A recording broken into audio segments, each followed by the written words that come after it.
El día de hoy, no podremos decir que no es una continuación de la serie, no es una cuarta parte, aunque por ahí se quedó una cuarta parte que les digo, el episodio perdido. Sería interesante ver si algún día lo damos y lo agregamos a la lista de reproducción, en fin, estaría padre. Pero hoy esto lo he querido compartir ya desde hace unos años, no era el momento, a lo mejor. Y sinceramente ahorita tengo un poquito más de datos y de información que creo que enriquecieron bastante lo que quería dar desde un principio. Hoy tengo un reto yo también, no solamente se los puse a ustedes, yo también tengo un reto que no sé si vaya a lograr, espero que sí. Y le había dicho a mi esposa en la mañana que iba a tratar de hacerlo en menos tiempo, pero la verdad es que no creo que lograrlo.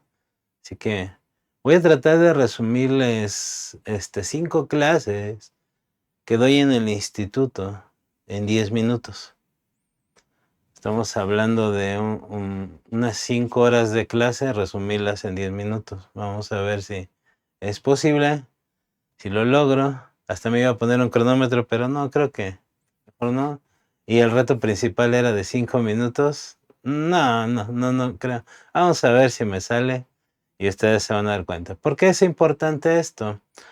Porque necesitamos tener un contexto amplio de lo que vamos a ver en particular el día de hoy.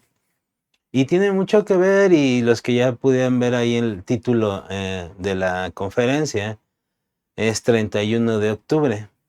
Vamos a ver algo interesante de esa fecha. Y no vamos a ver nada sobre el Halloween, Día de Muertos y todas esas cosas que hoy normalmente todas las congregaciones se ponen a ver. Yo voy a ver otra cosa totalmente diferente. Si quieren saber mi postura del Día de Muertos, el Halloween y lo que es la Navidad, juntas todas, están en un video por ahí. Búsquenlo, está en el canal de las últimas predicaciones que hubo en nuestra congregación allá en la Colonia Piloto. Pero eso es para otro tema, es para otra ocasión. Vayan a verlo si quieren, si puedo, los dejo ahí el enlace después en el video grabado. Pero hoy vamos a ver algo que sucedió en esa fecha. Y quiero darles un poquito de contexto de lo que les voy a hablar. Y a lo largo del periodo de historia de la iglesia como tal, han sucedido muchas cosas y muchos estudiosos lo han dividido en varias partes. En particular, yo lo divido en 5 para tratar de explicar lo que es la historia de la iglesia hasta nuestros días. Y dentro de esos periodos los vamos dividiendo con nombres según la época y según algunos acontecimientos. El primero en el que lo empezamos a dividir es algo que se le conoce como la iglesia perseguida. Esto de la iglesia perseguida va desde un periodo, desde la muerte de Juan, se acaba la iglesia apostólica, ya no hay nadie vivo de los que presenciaron a Jesucristo. Estamos hablando del año 100, ya eran personas bastante grandes y recordemos que a la mayoría de los apóstoles los mataron, los condenaron a muerte de diferentes maneras y Juan fue el último en morir hasta el edicto de Constantino. Ahorita más o menos les explico qué es eso del edicto de Constantino, pero abarca un periodo de 100 a 300, perdón, del año 100 al 313. Y uno de los hechos que podemos ver más relevantes en este periodo es en el siglo segundo y tercero es la persecución de los cristianos por emperadores romanos, todos contra el cristianismo. Si algo se caracterizó en esos 2 siglos es la persecución del cristianismo. Algo muy fuerte, algo que es lamentable, pero que curiosamente, o no curiosamente, a lo mejor no es la palabra adecuada, es algo impresionante ver esto, que se producían grandes adelantos en la condición, organización y vida de la comunidad cristiana. Quiere decir que mientras esta persecución estuvo muy fuerte y sí causó muchos daños al cristianismo, la iglesia se iba organizando y la comunidad cristiana se iba uniendo todavía más. En un periodo de persecución es indispensable tener una buena organización. Y ahí empieza la iglesia a formar organización de una manera adecuada. La persecución también trajo muchas otras cosas, como que el evangelismo, porque al ser expatriados, al ser removidos de sus lugares de origen, las personas tenían que desplazarse a lugares donde el cristianismo no estaba. ¿Por qué? Porque obviamente era ahí donde iban a perseguirlos.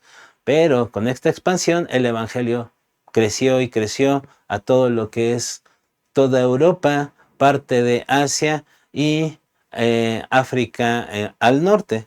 Esto fue interesante, ¿por qué? Porque de otra manera, quizá, y solo quizá, la iglesia no hubiera crecido como lo hizo en ese periodo. Y alguna vez hablé de esto, les dije que tenían esos cristianos, que pese a que los iban persiguiendo, la gente se convertía al Señor. Pero eso es de otra predicación y no nos vamos a enfocar mucho ahí. Otro de los periodos que vino después es la iglesia imperial. Y este abarca desde el famoso edicto de Constantino hasta la caída de Roma. ¿Qué es el edicto de Constantino? Este periodo que estamos marcando como división de estos periodos de la iglesia. El edicto de Constantino da fin a la persecución de la iglesia y pone al cristianismo como la religión oficial del imperio.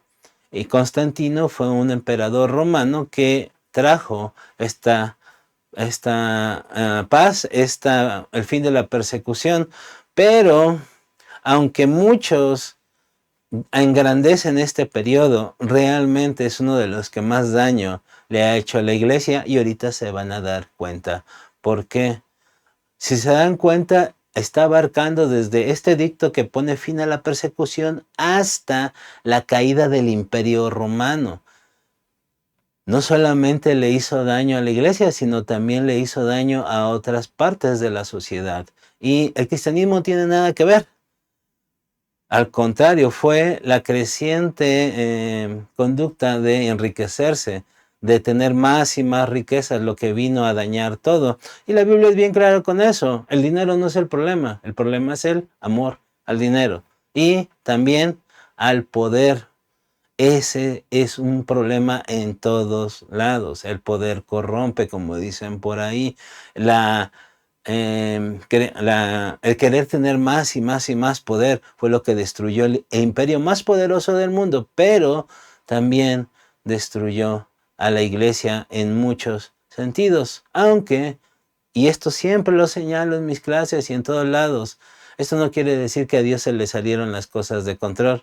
Todo estaba fríamente calculado y como en otras ocasiones les he podido compartir, me asombra que algo que parecería que perjudica mucho a la iglesia, al contrario, la hace más fuerte y la hace más grande. Pero bueno, aquí este fue el problema y Constantino, algunos lo engrandecen, pero la verdad es de que era un simpatizante. Decir que era cristiano, la verdad es difícil de decirlo porque fue de esas personas que prefirió esperar hasta el último momento para bautizarse y realmente declarar su fe. ¿Por qué? Porque decía, pues es que si lo hago desde el principio, ya no voy a poder pecar a gusto, ya no voy a poder disfrutar de la vida. Entonces me espero hasta que casi ya me vaya a morir y entonces espero hasta entonces creyendo que ahí ya iba a ser salvo. Si es salvo o no, bueno, eso ya es debatible, no lo sabemos, solamente Dios y Él lo saben, pero eso fue lo interesante.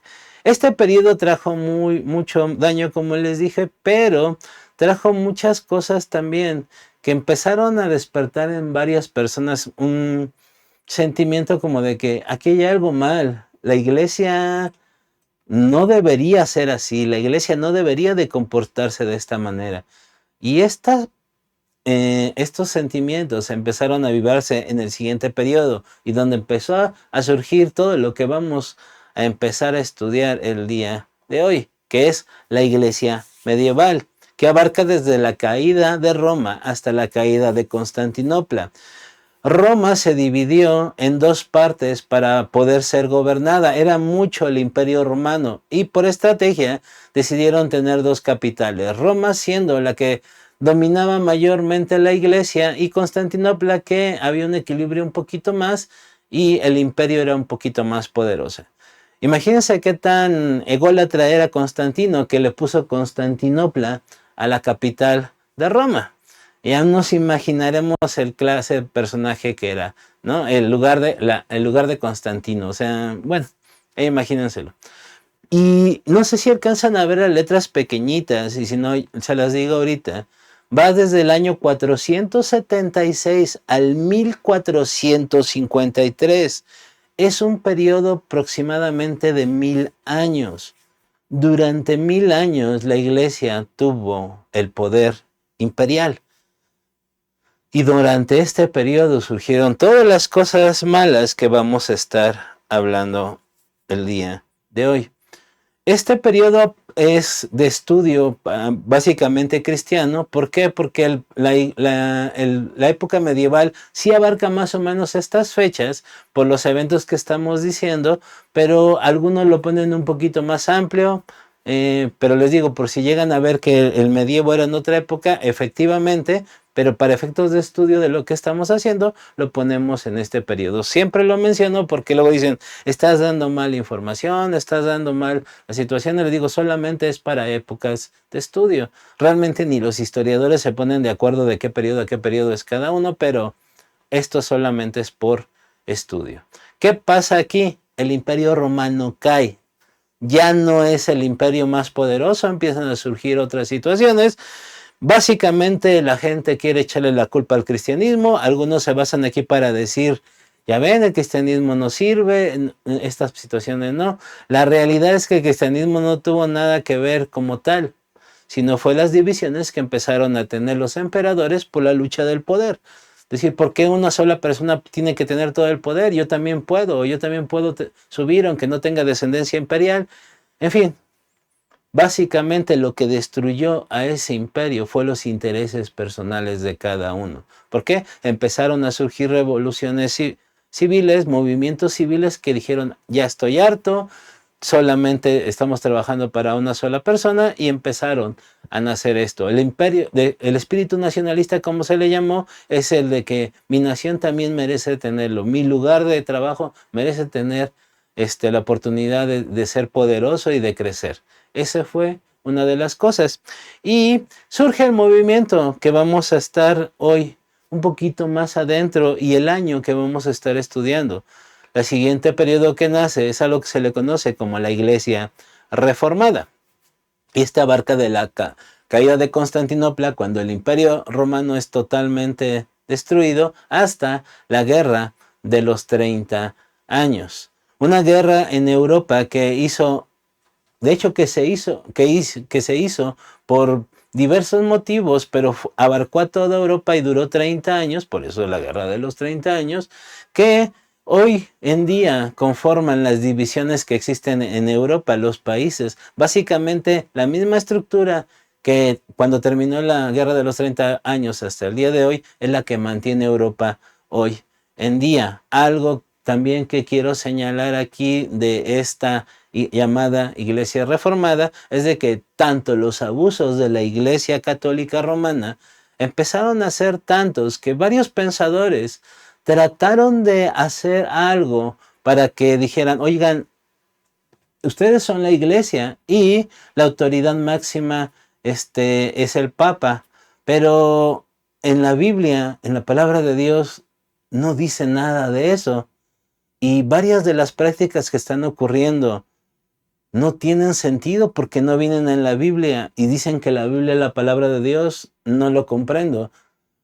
Y empezaron varios pensadores a señalar estas cosas, pero no tuvieron muchos grandes seguidores. ¿Por qué? Por algo muy importante, no había cómo distribuir la información. Y aunque varios tenían varios seguidores, no alcanzaban a ser tantos, además de que la Iglesia Católica Romana empezó a hacer algo. ¿Qué es lo que hizo? Empezó a perseguir a estas personas y callarlas.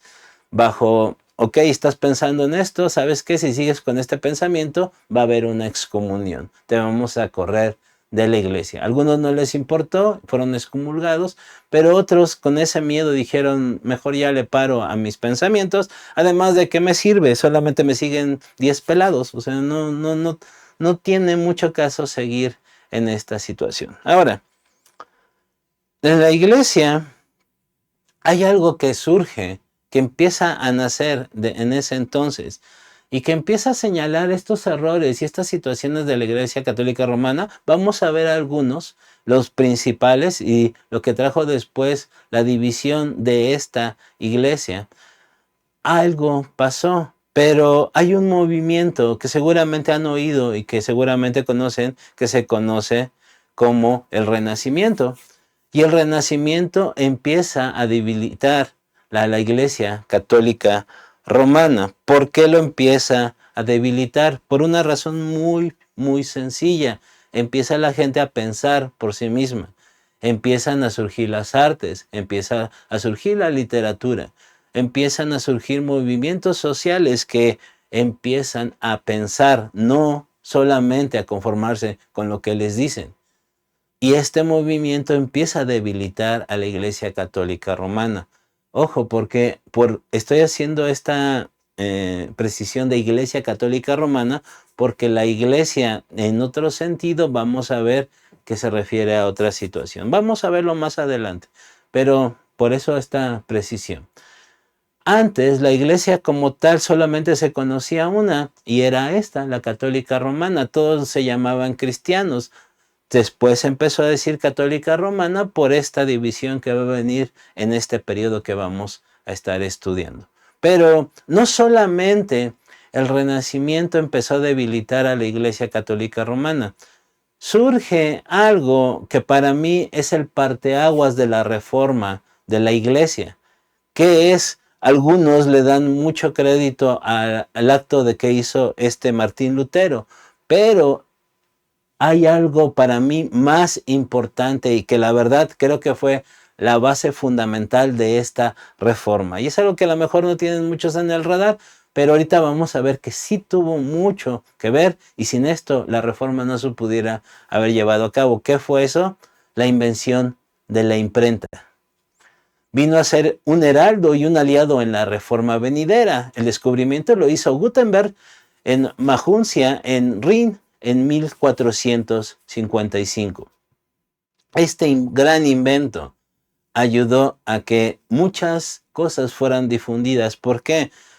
Ustedes conocen a lo mejor la historia, si no rápidamente se las digo. Él crea un sistema con el que se pueden imprimir más libros, se pueden imprimir más cosas sin necesidad de hacerlo a mano o de una manera muy rústica.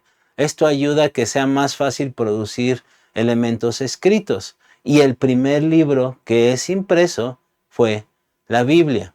Hay muchas razones para que se puedan pensar por qué fue la Biblia. Algunos le quieren instruir realmente a Gutenberg que bueno, porque sabía que era el libro más importante, porque él era cristiano. La realidad es que no hay una evidencia como tal de que él hubiera sido simpatizante. Sí saben que de repente mencionaba algunas cosas, pero no se sabe realmente si él era o no era simpatizante del cristianismo.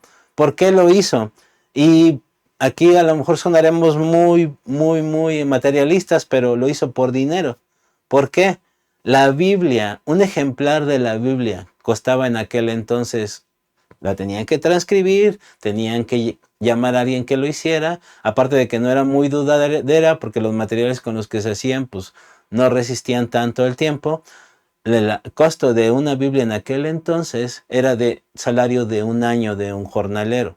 Imagínense, pagar un año de tu salario por un ejemplar de la Biblia, pues como que no era muy asequible para todos. Solamente la gente con mucho dinero y la iglesia, que también tenía mucho dinero, podían tenerlo. Entonces él imprime el primer ejemplar de la Biblia y empieza a difundirse por todos lados. ¿Por qué? Porque obviamente los costos bajaron, se podían imprimir varias y era un libro que todo mundo quería tener en aquel entonces. No era el único, pero sí era uno de los más deseados. Pero no solamente se imprimió la Biblia o se imprimían libros, se empiezan a imprimir panfletos de ideas de muchas personas. Y es aquí donde digo que esto empieza a tenerlo. Ahora, tenemos a la imprenta, pero la gente no sabe leer. Y aquí se enfrenta a un gran reto, pero por lo menos ya se podía difundir la información. Ya era más fácil. Hoy lo publicas en tu muro de Facebook y puedes alcanzar a miles o millones de personas. Subes un video a YouTube y es fácil, pero en aquel entonces esto fue una revolución. Por eso les digo, el movimiento para mí más importante que trajo esta revolución de toda la iglesia, la reforma de la iglesia, fue el invento de la imprenta, sino cómo podían difundir lo que estaban haciendo, ¿no? Y aquí es donde empieza la historia más certera. Ya vimos un panorama completo de cómo estaban las cosas, pero llegó un momento que vino un momento de quiebre muy fuerte. Unos años después de la invención de la imprenta, empieza a suceder algo que no sé si la veían o no venir, pero empezó algo interesante. En un lugar de Alemania, cuando empieza este espíritu ya a difundir estas situaciones, la llama estalló en toda Europa. Empezaron a decir, oigan, esto que están diciendo y están difundiendo, ¿qué está pasando? Es importante. Veo que muchas personas piensan lo mismo. Hay algo en la iglesia que está mal. Estas ideas que están promocionando no cuadran con lo que dice la palabra de Dios. ¿Qué sucede? En Alemania, una persona, un personaje que todos conocemos llamado Martín Lutero, un monje y profesor de la Universidad de Wittenberg, sale a hacer un acto que para todos es el que clava. Este monje, saca unas tesis y las clava en la puerta de su universidad. Este era un monje católico, pero dijo, ay, esto que están haciendo como que no se me hace que sea correcto. Y hay algo que desata el enojo totalmente de Lutero que lo llama a hacer esta situación. Y ahorita vamos a ver un poquito esta situación. ¿Cuál es el detalle? La iglesia empezó a construir lugares, templos, edificios, pero muy, muy, muy ostentosos, con letras de oro, con mármol traído de no sé dónde, creado pinturas de los artistas contemporáneos, en fin, cosas muy, muy ostentosas, pero para construir esas cosas se necesita algo importante y es dinero. ¿Y de dónde iban a sacar el dinero? Para crear ese tipo de cosas, pues no basta con las ofrenditas que dan las personas, necesitábamos todavía más. Y en Alemania surge este Lutero por algo que empezaron a hacer, y es que, fíjense, se los voy a poner en pantalla completa para que puedan apreciarlo un poquito mejor. Este es el tipo de edificios que empezaron a construir. Si la reconocen, es la Basílica de San Pedro en Roma, precisamente de lo que estamos hablando. Eso no cuesta 3 pesos, cuesta mucho dinero. ¿Cómo pueden mantener ese lugar? Vamos a verla por dentro. Eso que ven dorado no está pintado, es oro, realmente es oro. Y más cosas, y hay una insignia ahí en latín que dice, bueno, luego vemos eso. El punto es de que esto cuesta un dineral. Fíjense, muy, muy humildes, muy, pues, conservadores, ¿no? Como dirían por ahí algunos. El punto es de que esto cuesta mucho dinero. Dijeron, ¿cómo voy a tener ese dinero? Ahora, había una figura principal que empezaron a sacar y que era el Papa. El Papa nace, ¿por qué? Por la lucha de poder. Es una realidad, nace por eso. La mayoría de los seguidores de la Iglesia Católica Romana dicen que no, que era porque es un mandato, que porque Jesús dijo, tú eres Pedro y sobre esta roca edificaré mi iglesia. La realidad es que surge por la lucha de poder. Tanto así que estas personas empezaron a proclamar como el único medio por el cual Dios y el hombre podían tener comunión. O sea, no sé si alcanzan a distinguir esta herejía tan grande. Él decía, solamente hay un mediador, alguien un poco menor que Dios y superior a toda la humanidad, y él se decía llamar el Papa. Es la herejía más grande, ¿por qué? Porque solamente hay alguien que tiene ese título, que es Jesucristo. Ya se imaginarán por qué el enojo de todas estas personas que empezaron en el medievo a empezar a decir, oye, esto no es correcto, está mal lo que están enseñando. Y esta persona, el Papa León, dice, ¿cómo voy a ganar? O sea, casi podemos decir, juntó a sus achichincles y les dijo, oigan, ¿cómo podemos recaudar dinero? ¿Cómo podemos tener más? Y hay un personaje llamado Juan Testel, que se le ocurre una idea maravillosa, y es vender certificados firmados por el Papa. ¿Pero qué tienen que ver estos certificados? Ahí está Juan Testel. Este personaje es el que empieza a crear esta situación, vender certificados firmados por el Papa, pero esos certificados, ¿qué tienen que ver? Y fíjense, esto es lo que decían los certificados. Dice, tan pronto como su moneda suene en el cofre, el alma de sus amigos ascenderá del purgatorio al cielo. Esa era la propaganda de eso. ¿Qué es esto? Tú comprabas estos certificados y te garantizaba que te ibas a ir al cielo. Pero, ¿saben qué? Eso no convencía a la gente. Y además, oigan, tengo poco dinero, a mí no me alcanza para comprar un certificado, entonces pues no lo voy a hacer. Y los que ya se murieron, por eso empezaron a decir esto. ¿Por qué? Porque dijeron, bueno, ok, si se junta la familia y compra un certificado, pues toda la familia se salva. Por eso decía, en cuanto la moneda suene, el alma de sus amigos ascenderá del purgatorio al cielo. Entonces, pues, hacemos la cooperacha y todos nos vamos al cielo, mis amigos y los que ya se murieron, pues es un buen negocio, ¿no? Vale la pena, esa religión sí me gusta. Y pues obviamente, si ya vieron lo que construyeron con esas indulgencias, con esos papelitos firmados por el Papa. Y el afán era obviamente pues, juntar todo el dinero mayormente posible y pues lo hicieron. Funcionó muy bien y quisiera decirles que ya terminó eso, pero la realidad es que sigue pasando, no solamente en la Iglesia Católica Romana, en otras religiones también. Y a veces, y ahí sí, con toda la pena y con toda la sinceridad del mundo, en el mundo cristiano sigue pasando. Como de trae la ofrenda al altar y vas a ver cómo todo se te va a multiplicar, cómo Dios te va a bendecir, y se le conoce como el Evangelio de la Prosperidad. O sea, criticamos mucho a esta religión, pero la realidad es de que todas las religiones están contaminadas por esto realmente. Por eso, mi intención de empezar y comentarles lo que a continuación vamos a hacer. No lo logré en 10 minutos, pero bueno, ahorita créanme que vamos a verlo. Es sencillo, pero es muy importante. Bien, esta reforma, Lutero dice, esto es absurdo, que empiezan a vender esas indulgencias firmadas por el Papa. ¿Saben qué? Hay que hacer algo. Y al ser un teólogo, un maestro de teología en la Universidad de Wittenberg, él dijo, voy a proclamar algo. Y los historiadores marcan el inicio de la reforma el 31 de octubre de 1517. ¿Por qué?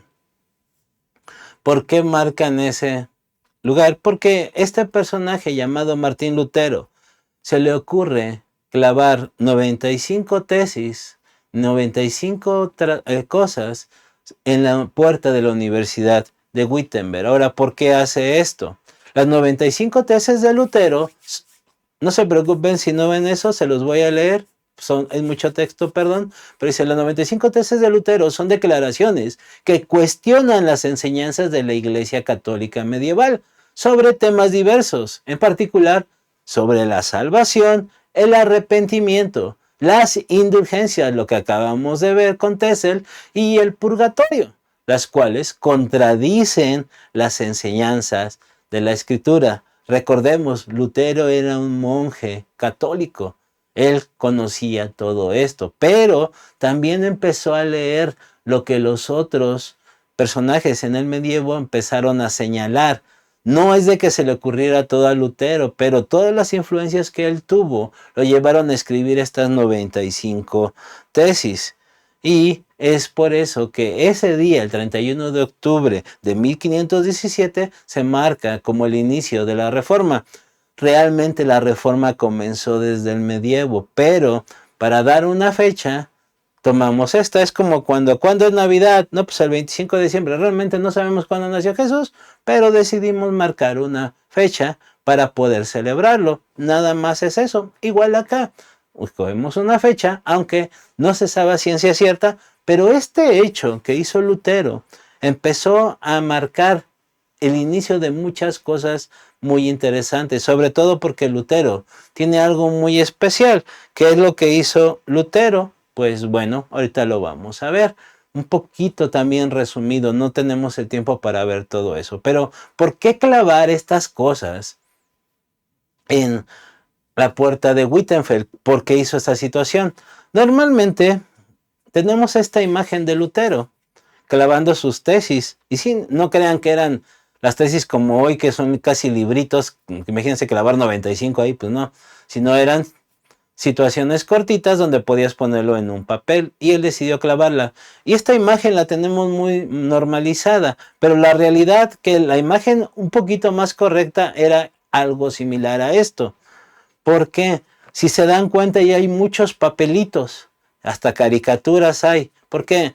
La puerta de Wittenberg era realmente un lugar como un tablón de anuncios, lo que hoy podríamos decir un periódico mural, el tablón de anuncios del súper que ponen se vende licuadora, se vende algo. Y obviamente al estar en la entrada de una universidad, pues podían tener ahí y poner lo que eran los debates que podían para poder debatir, para poder pensarlo, para poder distribuir mi pensamiento. Oigan, yo creo esto. Poner los dibujitos satarizando algo o dando a entender otra situación. Y por qué no, también se vende licuadoras, que bueno, no existían las licuadoras en aquel entonces, ¿no? Se vende molcajete nuevo usado, ¿no? Algo así. Era un tablón de anuncios de aquel entonces. Y realmente Lutero no quería que eso se tomara como una agresión o como un ya basta, sino que, ¿saben qué? Tengo 95 cosas que señalar sobre esto. Al ponerlas ahí, la gente venía, lo leía y empezaban a debatir. Oigan, ¿es cierto? Oigan, no, esto es una gran mentira. Oigan, hay que ampliar esto. O, ¿cuáles son tus fundamentos para decir esta situación? Era un tablón de debates solamente. Entonces, las puertas eran, por tanto, un lugar adecuado para convertir públicamente documentos. Recordemos, no había distribuidoras, no había nada, estaba iniciando esto, y generar discusiones académicas. Por eso lo puso ahí. No intentaba hacer nada más. Siendo profesor de teología, buscaba solamente un debate académico.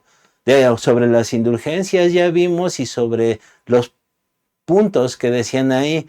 Algún día, si quieren, estudiaremos algo sobre las 95 tesis. Vale la pena leerlas, vale la pena estudiarlas, pero hoy vamos a estudiar otra cosa más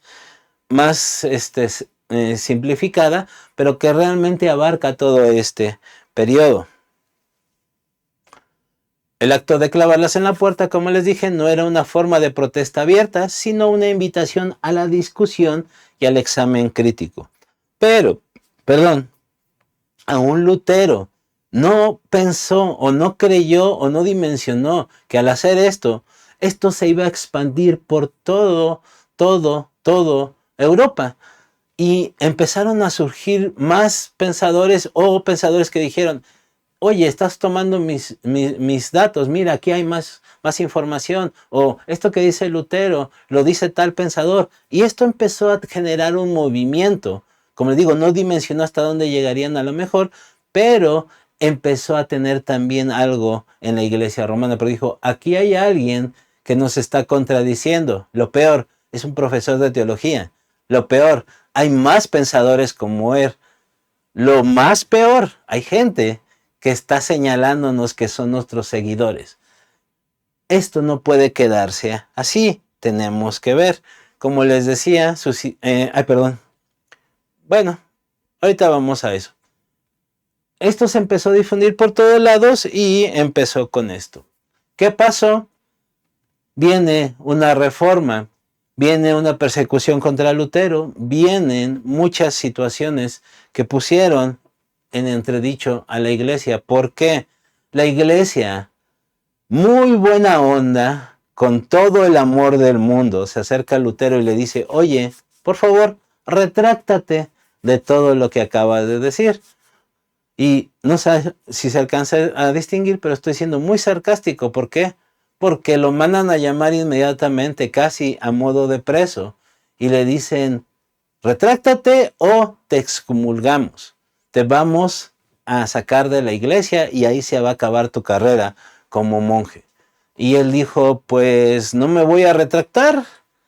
Es lo que dice la palabra de Dios. Yo soy fiel a lo que dice Dios y que Dios me bendiga por esto. Sus amigos le habían dicho, no vayas a esa audiencia, te van a apresar, te van a matar, pero no lo hicieron, aunque sí lo empezaron a perseguir. Y en esa persecución llegó a un lugar y lo apresaron, pero no tanto para dañarlo, sí para que no hiciera más alboroto, pero lo apresaron para que no lo fueran a matar en un lugar en Alemania. Y ahí estuvo cerca de un año ahí preso, por así decirlo.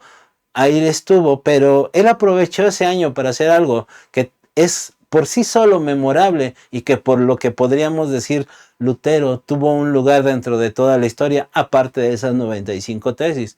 Pero para mí y para muchos, aún para los inconversos, que hizo en ese año preso abarca su inmortalidad por mucho. ¿Qué es lo que hizo? Tradujo la Biblia, el Nuevo Testamento, del latín al alemán. ¿Y qué tiene esto de extraordinario? Además de que fue una de las primeras traducciones. De hecho, lo hizo tan bien y de una forma correcta. Recordemos, Lutero era una persona instruida, muy, muy instruida, al ser un profesor de universidad y una de las universidades prestigiosas de aquel lugar, tenía mucho conocimiento. La simple traducción de la Biblia, del Nuevo Testamento, del latín al alemán, se considera hoy en día una de las cosas más significativas de la literatura alemana y una contribución importante al lenguaje alemán de manera escrita. A ese nivel estaba este personaje. Nada más con eso se gana un lugar en la historia, aunque hizo muchas cosas. Pero muchos están en contra de este personaje de Lutero. ¿Por qué? Porque, como les dije, él no inventó nada de eso, simplemente fue un vocero de ello y tuvo unas prácticas después un poquito cuestionables y una pelea por ahí con unos de sus amigos reformadores, Calvino y otros más, como que no lo ponen en un lugar muy adecuado. Pero esta parte llamada reforma trajo algo de lo que quiero hablarles el día de hoy y que, perdón por toda la introducción, pero esto es lo más importante que tenemos que ver, pero tiene mucho que ver para el contexto. Toda esta situación de la reforma se puede resumir en 5 cosas y ya lo vieron por ahí que se me fue la diapositiva y es esto, algo que se le conoce como las 5 solas. ¿Qué es eso de las 5 solas? Son declaraciones que empiezan a dar razón de lo que fue la reforma. Varios historiadores, varios estudiosos de la palabra resumen esto en 5 partes fundamentales de lo que es nuestra fe, de lo que es en lo que creemos. Toda iglesia, todo movimiento debe de tener un fundamento de lo que es su fe. Nosotros, pues ser partes y derivados de esa iglesia protestante, de esa iglesia reformada, tenemos también en base esto. Y vamos a ver que estas 5 solas, ¿por qué solas? Solas en latín significa solamente o solo. Son 5 solas o 5 solamente que nos pueden dar a entender toda la base de esos. Ahora, las 5 solas son 5 frases en latín surgidas a partir de la Reforma Protestante. esto es importante, no solo representaban creencias distintas al pensamiento romanista, la Iglesia Católica Romana, sino también principios esenciales para la vida y la práctica cristiana.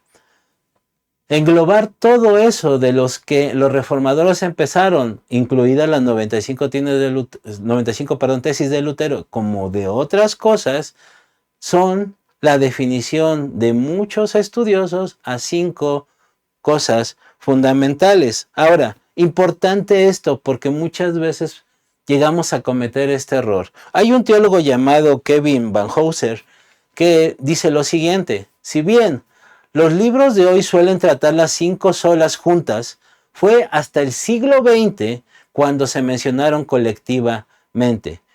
¿Por qué dice esto este teólogo? Muchos piensan que dentro de las 95 tesis venían las 5 solas, o dentro de los pensamientos de aquel entonces en la Iglesia Reformada empezó todo esto.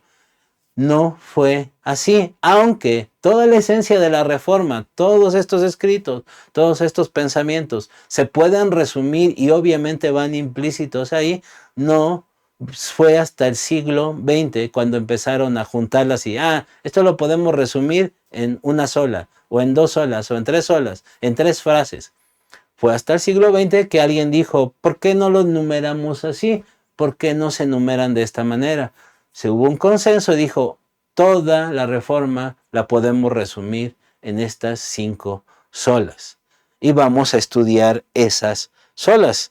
Es la síntesis de toda esta Reforma, 5 frases. Y son muy importantes y tienen mucho que ver. Y vamos a estudiar las 5 solas. ¿Cuáles son estas 5 solas? Vamos a ver la primera. La sola gratia. ¿Qué es eso de la sola gratia? Solamente por gracia. Es decir, la salvación es por gracia, es inmerecida. Y ahí están los textos que soportan esta situación. Romanos 3:10, también el versículo 23 y Efesios 2 del 8 al 9. Y aunque pueden haber más textos, estos son los que podrían ser más fuertes para sustentar esta situación. Y parecería algo muy sencillo, pero recordemos que antes la salvación se compraba, antes la salvación se condicionaba a tus actos, a tus hechos, pero realmente no hay nada que podamos hacer nosotros para ganarnos la salvación. Solamente es por gracia, solo por gratia, sola gratia. La salvación es por gracia, no nos la podemos ganar. Esta parte de que fuera por obras también se estuvo manejando por muchos tiempos y de hecho hoy en día mucha gente cree eso. ¿No han oído la frase de que sé bueno para que te puedas ir al cielo? No basta con ser bueno, es por la gracia. ¿Cuál gracia? Ahorita lo vamos a ver, lo resumen otras de las olas, pero esto es muy, muy claro. Y me gusta cómo ponen el dibujito ahí que es un martillo y clavos. Es por el acto de Jesucristo, es por la gracia de Dios y lo que Jesucristo hizo para que fuéramos salvos. Solamente por gracia, la sola gracia es una de las solas que se establecieron y que quiero que empecemos a estudiar. La siguiente, sola fide. ¿Qué es la sola fide? Solamente es por fe. La salvación es por fe en Dios y la obra de Cristo. Ya hizo alguien algo para que fuéramos salvos. Ya vimos cómo lo hizo, pero debemos de tener fe en eso. Debemos de tener la confianza de que así es. Recordemos que es la fe, la certeza de lo que se espera, la convicción de lo que no se ve. Si no tenemos eso, la gracia no tiene sustento. ¿Dónde está y dónde podemos fundamentarnos eso en la Escritura? Hechos 16 del 30 al 31, Efesios 2 del 8 al 9, Romanos 1, 17 y 3, 28. Ahí podemos verlo. Tienen tarea porque obviamente eso lo van a estudiar, como les he dicho otras veces. No venimos aquí nada más a leer la Biblia, venimos a estudiarla. Tu devocional lo puedes ver y van a ver que confirman esto que estamos viendo. La salvación es solo por fe. No hay más. No hay de qué, y le tienes que regalar el carro al pastor. Digo, si quieres hacerlo, pues puedes hacerlo. Le puedes poner las escrituras a su nombre, también lo puedes hacer. Ahí dice el pastor que sí, no hay problema. Pero eso no te trae la salvación. Es solamente por fe. Sola fide. ¿Ok? Esto es importante. ¿Qué hice aquí? No sé qué hice. Lo dupliqué, perdón. Ahí está. La salvación no se alcanza por cumplir con normas, leyes o ritos, sino por poner nuestra plena confianza en Jesús. Eso es vivir por fe. No se alcanza por cumplir normas, leyes o ritos. Importantísimo eso. Por eso se resume en esta simple frase: sola fide, solamente por fe. Y bueno, ahí tenemos los versículos que ya vimos. Y aquí viene una que algunos, no sé por qué se les olvida, por qué no lo tenemos muy en claro, y es la sola escritura, o sea, solamente la escritura. La sola escritura es algo que deberíamos de tener como base. Hay algunas religiones que tienen otros libritos que dicen que son complementos o que son parte de. No es cierto, la escritura es sola. Solamente la escritura. La palabra de Dios es la máxima autoridad en materia de fe y práctica. No hay algo más arriba que eso. El libro de no sé quién, el tratado de no sé qué, la revelación de nada de eso, sola escritura, solamente la palabra. Gálatas 1 del 6 al 10, segunda de Timoteo 3, 16 y 17, segunda de Pedro 1, 3 y 1, 20 al 21. Y algunas de esas citas seguramente ya estas se las saben de memoria. Pero la palabra de Dios es la máxima autoridad. Y el que se nos olvide o llegare a olvidar esto es muy delicado. ¿Por qué? Porque siendo la palabra de Dios y lo que estudiamos anteriormente de Jesús, sabemos la importancia que es decir palabra, lo que es el logos. ¿Recuerdan? Y si no, vayan a ver las 3 conferencias anteriores y vamos a darnos cuenta de qué tan importante es esto. No se nos debería de olvidar, sin embargo, tuvieron que ponerlo dentro de estas 5 solas para reafirmarlo como debe de ser.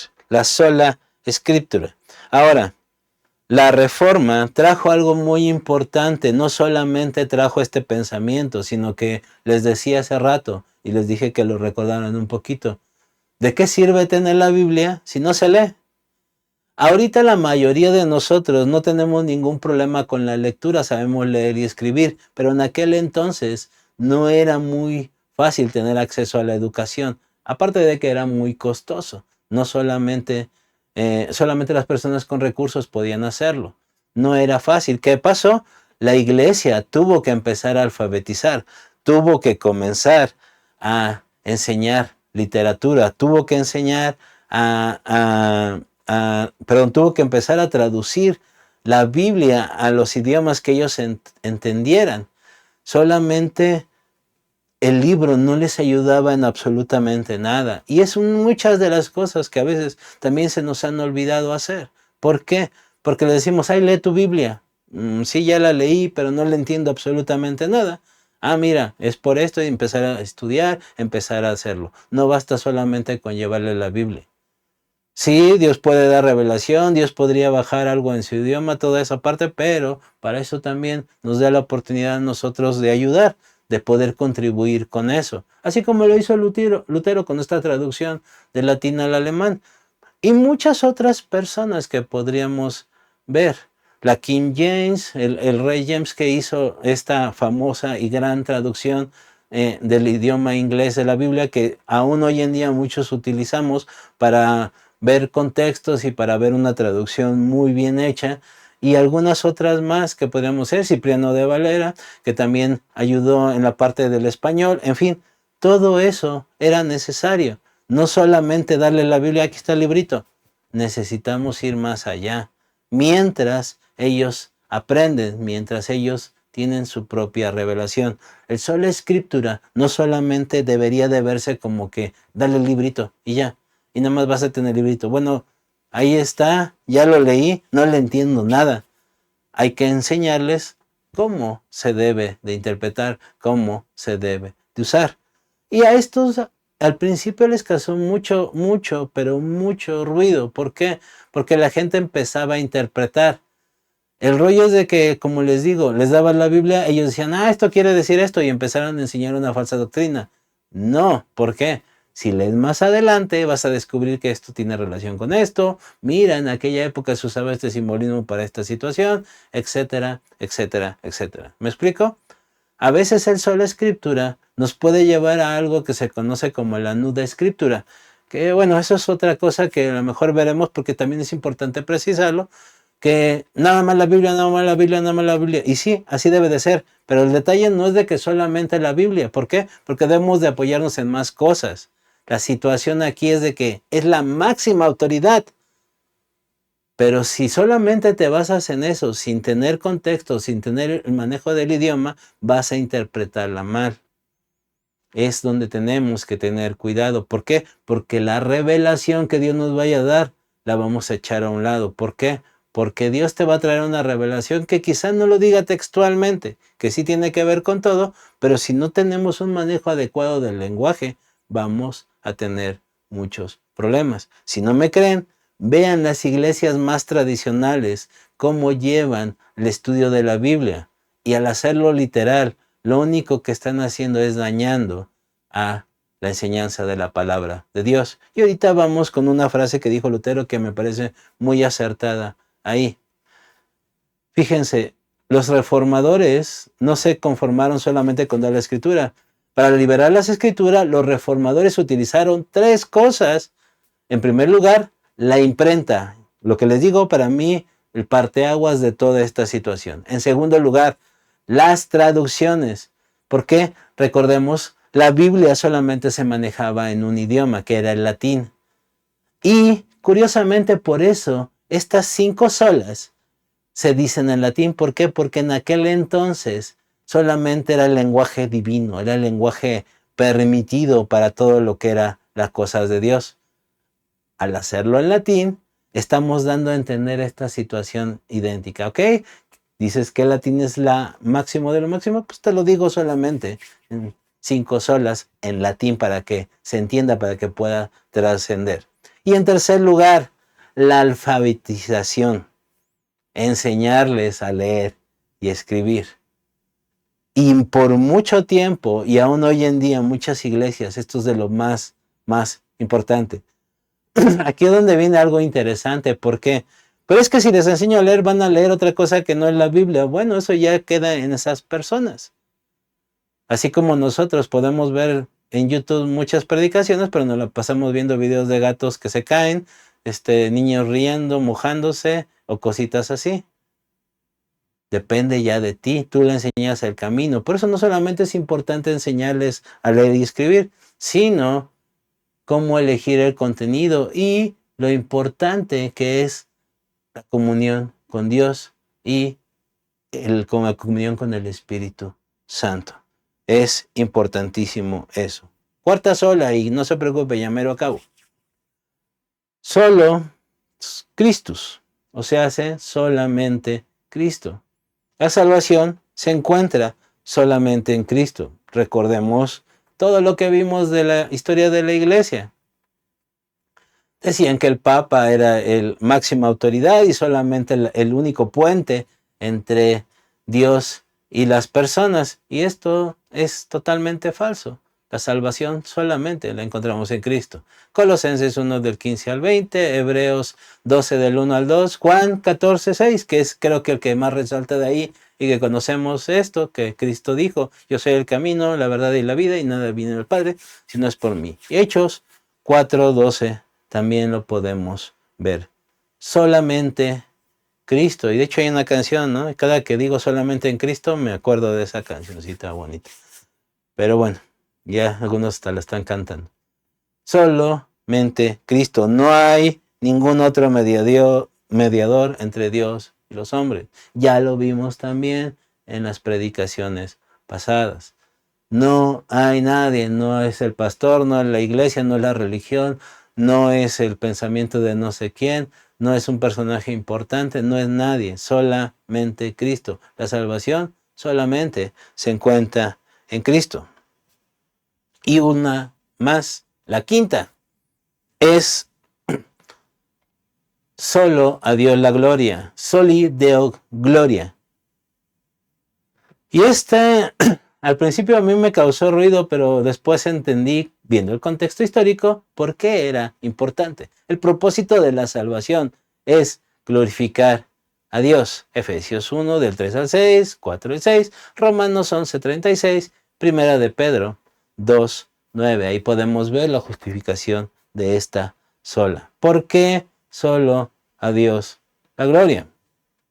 Recordemos la humildad que tenía la Iglesia Católica Romana con sus chocitas ahí que se caen, que tienen banquitas muy feas, ahí con trabajos con paja y maderita, obviamente sarcasmo. No había sencillez y la gloria se le daba a lo que estaban. De hecho, Pedro cometió por ahí un poquito de eso. Y fíjense, estamos hablando del siglo I, ni siquiera de aquella época oscura. Pedro tratando de presumir el templo a Jesús, ¿se acuerdan? Pues esto también pasó en otros lados. Recordemos, solo a Dios sea la gloria. No son los edificios, no lo ostentoso, que vaya que si tienen vestimenta ostentosa a esas religiones. No solamente la católica, si ustedes vieran algunas otras, yo conocí a un dirigente de una iglesia acá por una entrevista, no porque yo sea muy importante, me llevaban de chofer y pues me tocó conocer a esta persona. Y los anillos que traía, las cadenas, su casa, que tuvimos que pasar filtros de seguridad más que cuando entramos al Senado de la República. Es impresionante, o sea,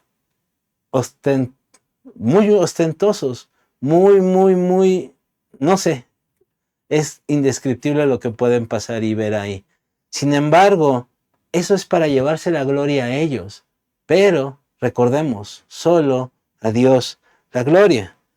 Y esto me gustó mucho, esta frase, y se las quiero compartir. Dice, lo que determina si estamos siendo fieles a nuestro consumo y creación de cultura es si Dios está siendo glorificado o no. Muchas religiones, muchas sectas resaltan al máximo pontífice, resaltan al santo de Dios, resaltan a otras cosas que son personas comunes y corrientes. Son templos, son lugares construidos muy bonitos, pero no tienen nada que ver con Dios. Y cuando lo que es glorificado es otra cosa, el de que mira qué congregación más grande, y la glorificación no se la lleva a Dios, algo, o más bien todo, lo estamos haciendo mal. Por eso, solo Dios gloria, solamente a Dios la gloria. Y no solamente podríamos decir esto, ¿quieres conocer una iglesia de sana doctrina? Ve quién se lleva la gloria al final del sermón.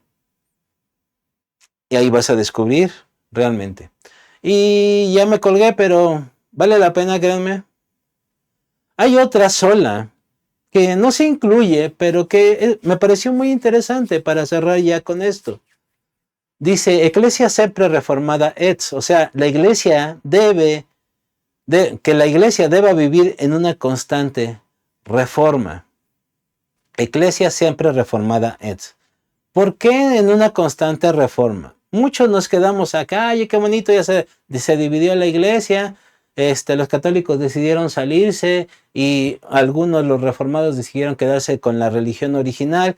Perfecto, y así es. Y no me digan los católicos que no. ¿Por qué?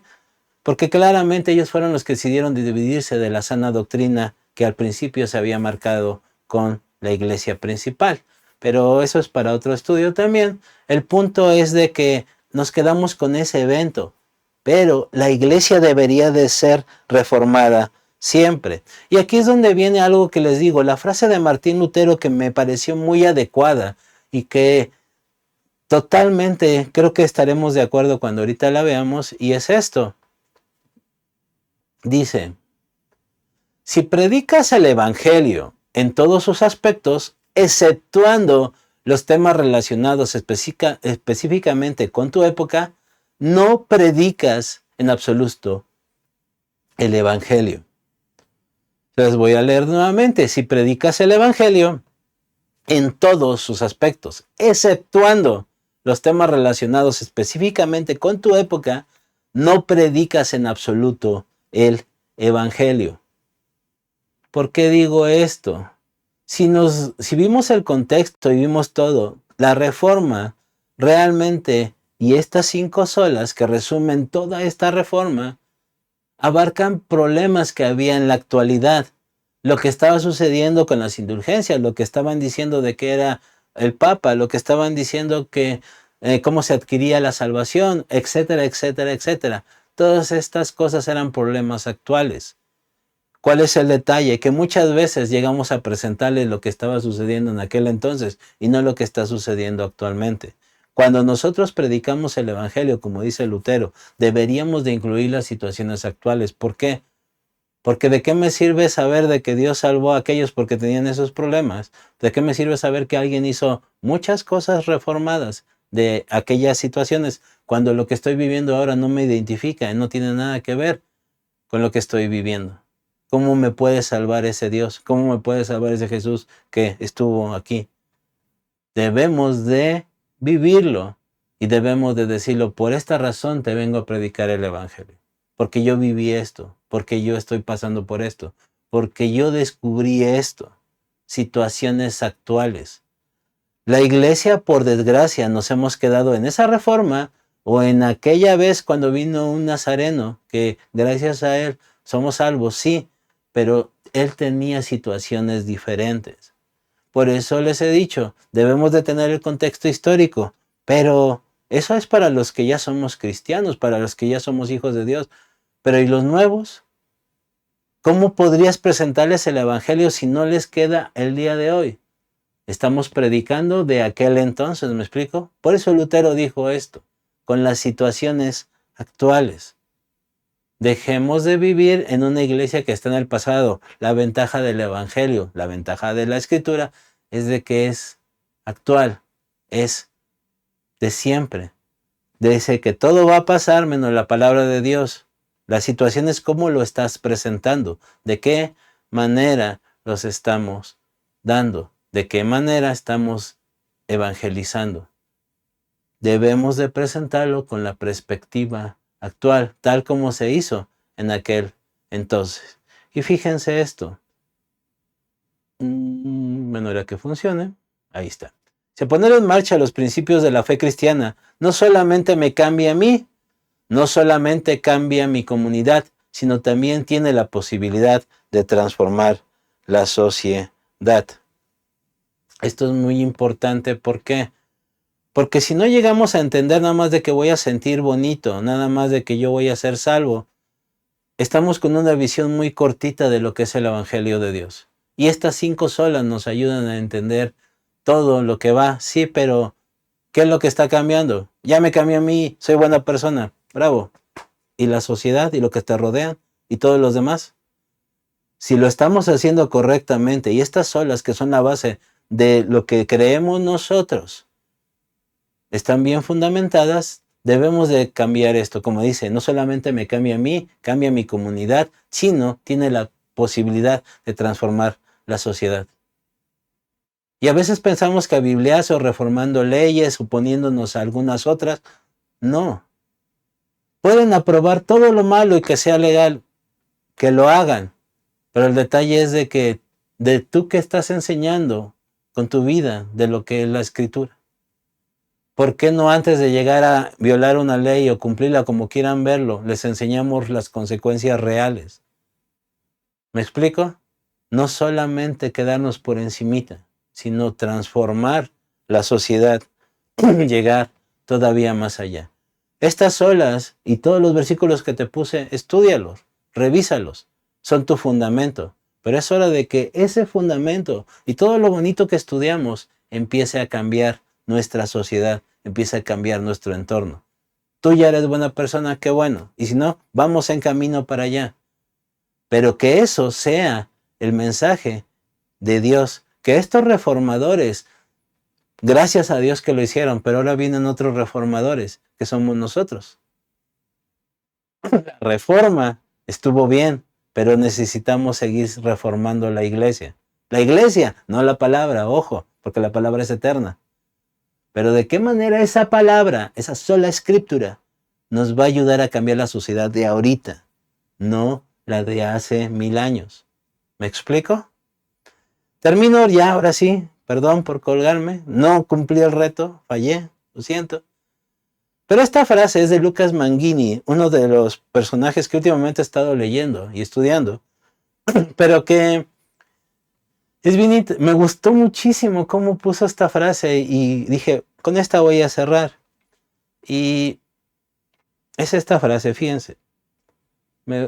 Estuvo muy romántica, por así decirlo. Dice, me gusta pensar que la cruz es el único madero que onda flotando en el naufragio. Y si nosotros no nos agarramos de la cruz, nos ahogamos también. Y es muy interesante esto porque es una realidad. Si no nos aferramos a lo que es el Evangelio, al Logos, a lo que es Jesucristo y los 5 solas que acabamos de estudiar, pues nos vamos a ahogar. ¿Estamos en un naufragio? Sí. Estamos en un mundo que viene en decadencia. Hasta que Jesús regrese, y va a regresar, es lo que creemos. Y si no nos aferramos a eso, nos vamos a ahogar. No a la iglesia, no a una religión, a Cristo. Y si no entendemos eso, como dice Lucas, nos vamos a hundir, nos vamos a ahogar. ¿Te quieres ahogar? Y como dicen los de seguridad y los que nos enseñan cuando nos subimos a un avión de todo, si quieres ayudar a alguien, si quieres ser parte de las personas que se salvan, primero aférrate tú. ¿Para qué? Para que las demás personas también puedan aferrarse, para poder ayudar a las demás personas. Aferrémonos primero a nosotros para lograr ese cambio que viene y que debe de ser. Les invitamos a realizar sus ofrendas y diezmos al número de cuenta que aparece en pantalla. Muchas gracias. Les recordamos que todos los martes tenemos reunión de oración en punto de las 8 de la noche, hora de la Ciudad de México. El enlace está en pantalla. Acompáñanos. Y de martes a sábado, a las 7 horas, hora de la Ciudad de México, te esperamos en la reunión de oración junto con toda la familia de Ministerios Visión Internacional, a través de nuestros canales de Facebook y YouTube. Conéctate.